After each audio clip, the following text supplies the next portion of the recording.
वाजिद अली शाह अवध के आखिरी नवाब थे। लखनऊ में जैसे उनकी जान बसती थी।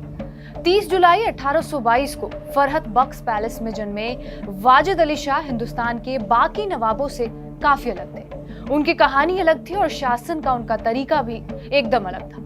कहते हैं वाजिद अली के जन्म के बाद उनकी मां आलिया बेगम ने शाही ज्योतिषियों को बुलवाया और अपने बेटे के भविष्य के बारे में जानना चाहा। ज्योतिषियों ने कहा कि राजकुमार की कुंडली में ग्रह नक्षत्र ठीक नहीं है, ज्यादा संभावना यह है कि वो सब कुछ छोड़ छाड़ कर जोगी बन जाएगा।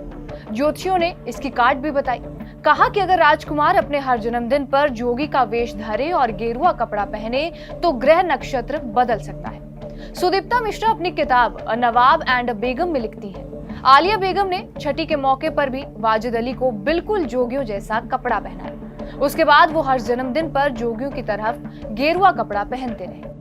वाजिद अली शाह पर कई किताबें लिखी गई हैं। खुद वाजिद अली शाह ने अपनी आत्मकथा लिखी है। अपनी आत्मकथा परिखाना में वाजिद अली लिखते हैं, जब मेरी उम्र 8 बरस की थी, रहीमन नाम की एक औरत मेरी खिदमत में लगाई गई। उसकी उम्र तकरीबन 45 साल की थी।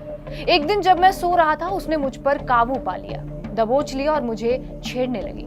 मैं डरकर भागने लगा, लेकिन उसने मुझे रोक लिया और मुझे उस्ताद मौलवी साहब से शिकायत करने का डर दिखाया। मैं परेशान था कि किस मुसीबत में मैं फंस गया। फिर अगले ही 2 साल तक, जब तक रहीमन रही, ये रोज का सिलसिला हो गया। आगे माँ की मुलाजिम अमीरन ने भी यही सब दोहराया। 11 बरस का होने तक वाजिद की औरतों की संगत भाने लगी और फिर बन्नो साहब, हाजी खानम जैसे नाम इस फहरिस्त में जुड़ते चले गए। अपनी प्रेम कहानियों के लिए और महिलाओं के साथ संबंध के लिए वाजिद अली बदनाम भी हुए, लेकिन वो अपनी धुन में लगे रहते थे। कहते हैं जब वो कथक डांस करते थे तो कृष्ण बन जाते थे। वाजिद अली शाह एक शायर भी थे और आजकल जो हम और आप रील्स में देखते हैं, सैनिकों की विदाई देता हुआ वो गीत कि खुश रहो अहले वतन हम तो सफर करते हैं, ये वाजिद अली शाह की ही शायरी है। इसका मूल उन्होंने ऐसे लिखा है, दरो दीवार पे हसरत से नजर करते हैं, खुश रहो अहले वतन हम तो सफर करते हैं। वाजिद अली शाह ने ये तब लिखा था जब अंग्रेजों के कारण उन्हें लखनऊ छोड़ना पड़ा था। वो 31 साल कोलकाता में निर्वासित रहे थे।